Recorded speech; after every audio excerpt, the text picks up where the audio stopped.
দেখে আওয়ামী লীগের গুন্ডা পান্ডারা কুকুরের মতো লেজ গুটিয়ে পালিয়েছে।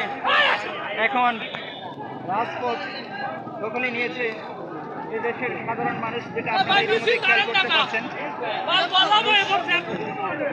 এখানে আন্দোলনে যোগ দিয়েছে। আস্তে আস্তে আরো অনেক মানুষ আন্দোলনের দিকে অগ্রসর হচ্ছে। আজকে এখানে বিশাল বড় আন্দোলন হবে। আস্তে আস্তে মানুষ জড়ো হচ্ছে।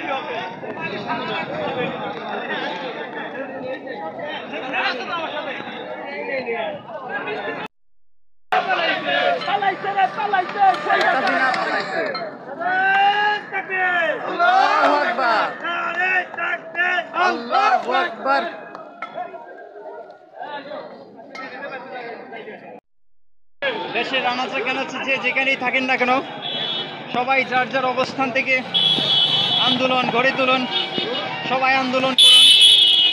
আমরা যেহেতু রাজপথে নেমেছি, ইনশাআল্লাহ আমাদের এই অভিযান বিফলে যাবে না। আমাদের বিজয় ইনশাআল্লাহ সন্নিকটে, বিজয় এবার হবেই হবে।